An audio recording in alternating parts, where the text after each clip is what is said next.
ایک دن نبی کریم صلی اللہ علیہ وآلہ وآلہ وسلم صحابہ کرام کا مجمع ہے، اس میں 4 سوال کرتے اور اچانک سوال کرتے۔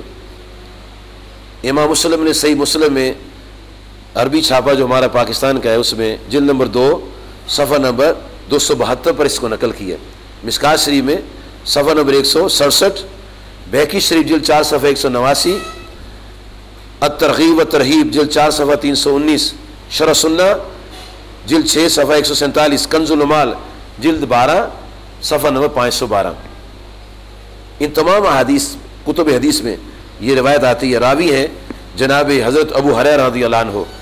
نبی صلی اللہ علیہ وسلم نے 4 سوال کیے۔ نمبر 1، اے میرے صحابہ کرام، من صام منکم الیوم صائما، آج تم میں سے کس نے روزہ رکھا ہے؟ ایک سوال یہ کیا۔ دوسرا سوال یہ کیا کہ آج تم میں سے کس نے جنازے کی نماز پڑھی ہے، نماز جنازہ ادا کی ہے؟ تیسرا یہ سوال کیا آج تم میں سے کس نے کسی مسکین کو کھانا کھلایا ہے؟ اور چوتھا یہ سوال کیا آج تم میں سے کس نے کسی بیمار کی بیمار پرسی کی ہے؟ اور یہ سوال آپ نے صبح کے وقت اچانک کر دیے، اور یہ کام وہ کیے، سوال وہ کیے جو کام ہو چکے تھے، اور نبی صلی اللہ علیہ وسلم اپنے نور النبوت سے یہ جانتے ہوئے اس بات کو ظاہر فرمانا چاہتے تھے تاکہ دنیا کو پتہ چلے کہ میرے دوست کی شان کیا ہے۔ حسن اتفاق سمجھیں، اللہ کی شان سمجھیں، کمال سمجھیں۔ جب آپ نے یہ سوالات کی، آج کس نے روزہ رکھا ہے، آج کس نے جنازہ پڑھا ہے، آج کس نے کسی مسکین کو کھانا دیا ہے، اور آج کس نے بیمار پرسی کی ہے، ان چاروں سوالوں کے جواب میں جناب ابو بکر صدیق عرض کرتے ہیں یا رسول اللہ سے یہ چاروں کام میں نے کیے۔ جب آپ نے یہ بات فرما دی تو فرمایا صحابہ سنو میری بات، جس شخص میں یہ خوبیاں ہوں اس کے جنتی ہونے میں کوئی شک نہیں۔ یہ ان کی شان اور عظمت بیان کرنے کی خاطر آپ نے سوال کی تاکہ لوگوں کو پتہ چلے کہ ہمارا دوست کیسی شان کا مالک ہے، کیا کام وہ کرتا ہے، اس کے وہ عبادات بھی کرتا ہے اور مخلوق سے پیار بھی کرتا ہے، محبت بھی کرتا ہے، صرف نماز نہیں پڑھتا اور بھی کام کرتا ہے۔ اکثر لوگ صرف نماز پڑھتے ہیں، انسانی ہمدردی دلوں میں کم ہی ہوتی ہے، مسکین کو کھانا کھلانے میں پریشان ہوتے ہیں، بیمار پرسی بھی نہیں کرتے، اور مسکین کو کھانا کھلانا یہ تو بہت بڑا کام، مشکل کام ہے۔ اور کل قیامت کا دن جب ہوگا تو جب جنت کے لوگ دوزخیوں سے سوالات کریں گے، پوچھیں گے کیا دوزخیوں تم دوزخ میں کیوں گئے ہو؟ تو وہاں جن باتوں کا تذکرہ ہوگا وہ سورۃ المدثر میں اللہ پاک نے بیان فرمائی ہیں کہ دوزخیوں سے جنتی کہیں گے ما سلککم فی سقر، اے دوزخیوں تم دوزخ میں کیوں گئے ہو؟ وہ 4 باتیں کہیں گے۔ نمبر 1، قالوا لم نک من المصلین، وہ جواب دیں گے ہم نماز نہیں پڑھتے تھے، ہم نماز نہیں پڑھتے تھے۔ نمبر 2، ولم نک نطعم المسکین، ہم مسکین کو کھانا نہیں دیتے تھے۔ وَكُنَّا نَخُوضُ مَعَ الْخَائِضِينَ، ہم بیہودہ لوگوں کے ساتھ بیٹھ کر بیہودہ باتیں کرتے تھے۔ وَكُنَّا نُكَذِّبُ بِيَوْمِ الدِّينِ، اور ہم قیامت کے دن کا انکار کرتے تھے۔ یعنی مسکین کو کھانا کھلانا یہ اگر آسان کام ہوتا تو ہر کوئی کر لیتا، یہ دوزخی کہیں گے ہم یہ کام نہیں کرتے تھے۔ یہ کام ہے صدیقوں والا، یہ کام ہے نبیوں والا، یہ خدائی کام ہے، یہ ولیوں والا کام ہے، اور جناب صدیق اکبر ولیوں کے امام ہیں، سچوں کے امام ہیں، اور ایسی شان اللہ تعالیٰ نے عطا فرمائی ہے کہ اللہ تعالیٰ کے نبی صلی اللہ علیہ وسلم نے فرمایا کہ ابو بکر صدیق جہاں قیامت کے حوض کوثر میں کھڑا ہوں تو بھی میرے ساتھ ہوگا، اور جو جناب ابو بکر صدیق رضی اللہ عنہ سے نہیں ملنا چاہتا، جو ان سے نہیں ملنا چاہتا تو وہ کل قیامت کے بھی نہیں ملے گا، اگر آج نہیں ملتا کل بھی نہیں ملے گا، حوض کوثر پر نہیں جائے گا۔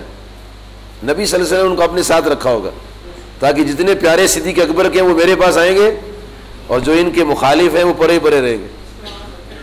اللہ پاک نے بڑی سیٹنگ کی ہے اپنے محبوب صلی اللہ علیہ وسلم کے ساتھ، بڑا محبت کا ماحول دیا ہے۔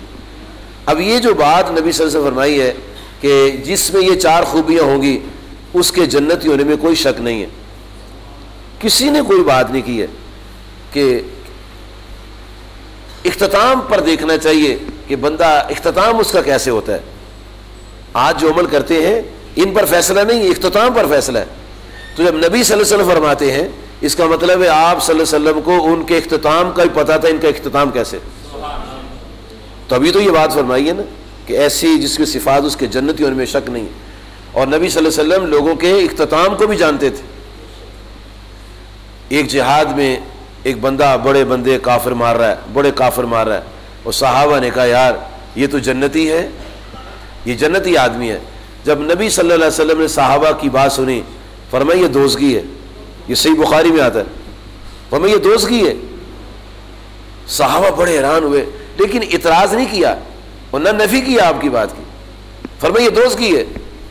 صحابہ کہتے ہیں رضی اللہ عنہ چند لمحات گزرے تو اس نے اپنی تلوار سے اپنی گردن خود ہی کاٹ لی۔ صحابہ نے کہا سچ فرمایا ہمارے آقا صلی اللہ علیہ وسلم، یعنی انجام کو دیکھتے ہیں کہ اس کا انجام کیسا ہے۔ تو آپ نے انجام دیکھا اور فرمایا کہ جس میں یہ 4 خوبیاں ہوں گی اس کے جنتی ہونے میں کوئی شک نہیں۔ نبی محترم کریم آقا علیہ الصلوۃ والسلام کو حالات کا پوری طرح علم تھا کہ میرے بعد حالات کیسے ہوں گے، لوگ کس طرز پر چلیں گے، کیا کیا واقعات ہوں گے، جی میرے وصال کے بعد کون بغاوت کرے گا، کیسے باغی ہوں گے، کس چیز کا انکار کریں گے، اور ان معاملات کو ٹیکل کرنے کے لیے، ان معاملات کو کنٹرول کرنے کے لیے، ان معاملات کو درست کرنے کے لیے کس کے پاس طاقت اور قوت ہوگی، کون وہ کام سر انجام دے گا۔ تو آپ کی نگاہ جو تھی وہ جناب صدیق اکبر پر پڑی، حضرت ابوبکر صدیق رضی اللہ پر آپ کی نگاہ پڑی، چنانچہ آپ اپنی نیابت انہی سے کرایا کرتے۔ احادیث کے خزانوں میں بخاری شریف میں بڑی جگہ یہ حدیث آتی ہے کہ جب نبی صلی اللہ علیہ وسلم کا وصال ہوا تو اس وقت کیا کیفیات تھی، کیا حالات تھے، لوگ کتنے پریشان تھے۔ تو ان حالات کو کنٹرول کرنے والی جو شخصیت تھی اس کا نام ہے صدیق اکبر رضی اللہ تعالیٰ۔ اور آپ نے اپنی زندگی مبارکہ میں ایسی باتیں فرما دی تاکہ لوگوں کو معلوم ہو جائے کہ میرے بعد کون میری نیابت کرے گا۔ حدیث بخاری شریف میں آتا ہے جب آپ سرکار علیہ السلام بیمار تھے تو مسجد میں آپ نہیں آ سکے، ام المومنین حضرت سید عائشہ صدیقہ طیبہ طاہرہ رضی اللہ تعالیٰ عنہ روایت کرتی ہیں کہ نبی صلی اللہ علیہ وسلم فرمایا مرو ابا بکرین فلیصلی بالناس۔ اب یہ اس مقام پر اس جگہ یہ بات کہی جا رہی ہے جہاں جناب علی بھی تشریف رکھتے ہیں، اور کتنے ان کے ساتھ تعلقات ہیں، کتنی نسبتیں ہیں، جی چچا کے بیٹے لگتے ہیں، داماد لگتے ہیں، جی اور مدینۃ العلم کے دروازہ لگتے ہیں، شیر خدا ہیں، بڑا ان کا مقام ہے، بڑی ان کی رفتیں، بڑی عظمتیں ہیں، بڑا ان کو اللہ نے علم دیا ہوا ہے جی۔ لیکن رسول کریم صلی اللہ علیہ وسلم نے جس کو پسند کیا ہے، جس کو ترجیح دی ہے، امامت کے لیے جس کو ترجیح دی ہے جی، وہ ان سے زیادہ علم رکھتے، کیونکہ امام اسے بننے کا حق ہوتا ہے جو علم زیادہ رکھتا ہو۔ اس سے آپ کی فضیلت کا پتہ چلتا ہے کہ آپ نے فرمایا مرو ابا بکرین فلیصلی بالناس، کہ ابو بکر صدیق رضی اللہ عنہ کو کہو، حکم دے دو میری طرف سے کہ وہ نماز پڑھائیں۔